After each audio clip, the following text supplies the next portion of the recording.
All right, here we are again, and work continues. If you didn't see the previous episode where we started, figure that out on your own. I'm doing wiring, so let's just do it.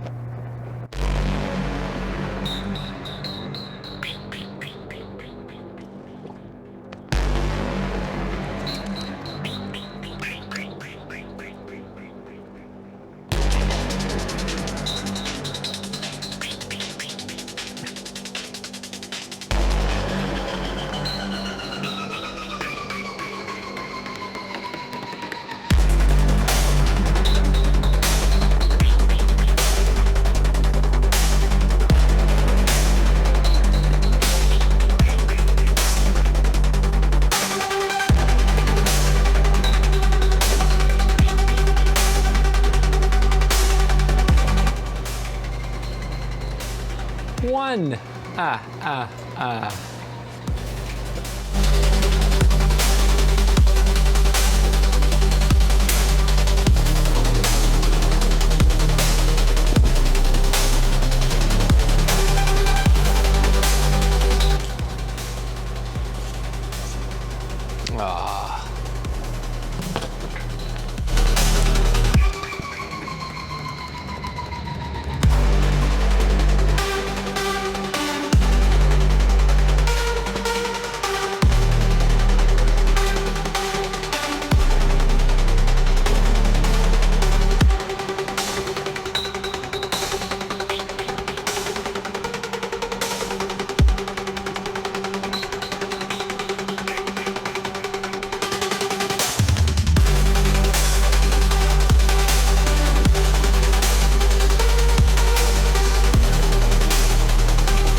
Alright, well there's 4 injectors and an idle air control all soldered in now. That only took me 45 minutes.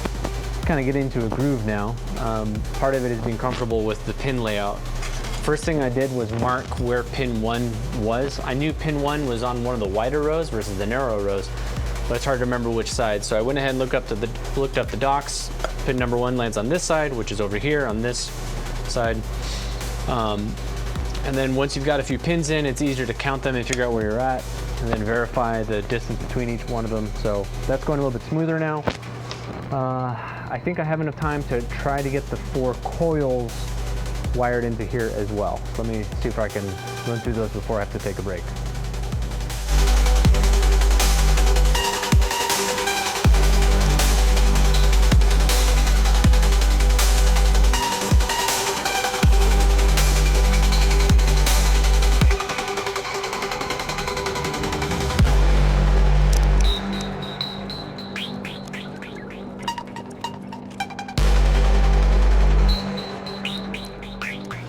As an aside,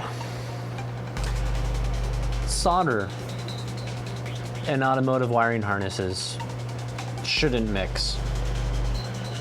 I would not recommend anybody engineer any solution like this. This is what Megasquirt does. Did for many years, whatever. In order to alleviate some of the vibration issues you have with solder, I'm going to probably fill this entire thing in after I finish it with silicone to help keep the wires from vibrating against the solder joint, because you really don't want any vibration here, because you're going to lead to solder failures that way. I'm telling those that know, I understand how stupid this is, and I'm telling everybody else, don't do this. Okay. Gosh. Don't get so upset about it.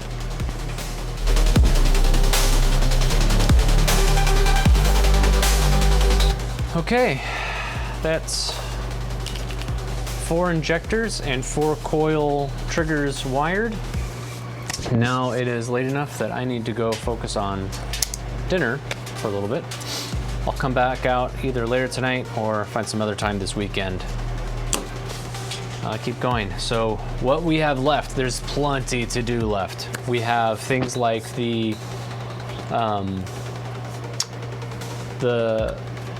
exhaust cam sensor, the intake cam sensor, there's the coolant temp sensor, we've got the VTEC solenoid output, VTC output, crank sensor.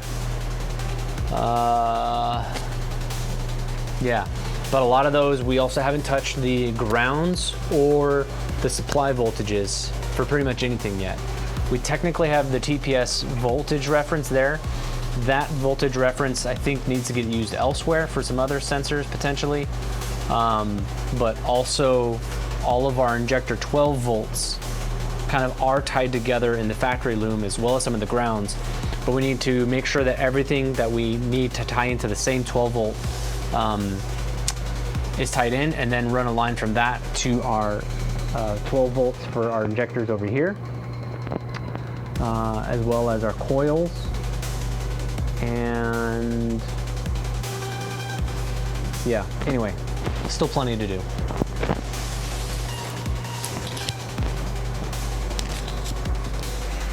All right, so I'm back down here another day. Let's get some more wiring done.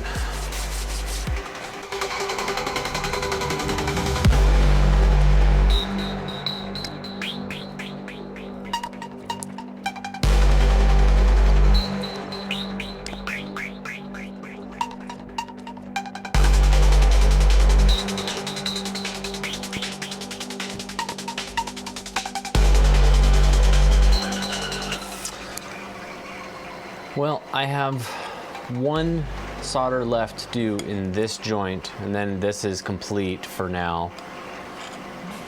But I don't believe my notes. So I'm gonna have to run upstairs to my desk, get back on the chart, lucid chart that I created for this, and figure out what's what. The rest of this is either going to the relay board or is shared grounds and shared power, which again goes to the relay board. But yeah, we're close. I'll be right back.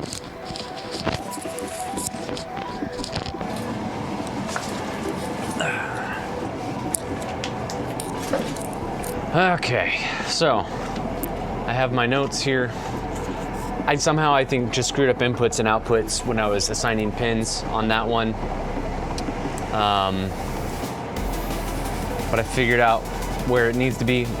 Also, I hadn't assigned a pin for VTC for the cam phasing because it needs to go to a solid state relay. I went ahead and chose a pin. I'm gonna put a length of wire in.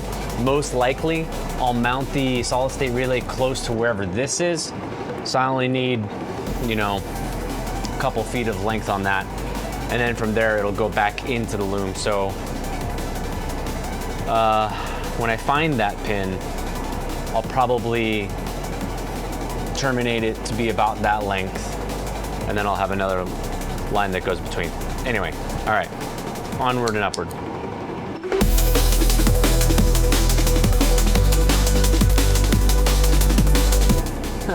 It was already the right length. Sometimes you win.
Other than the ground, I have run out of wires. Everything else that is dangling is 12 volt positive or shared grounds.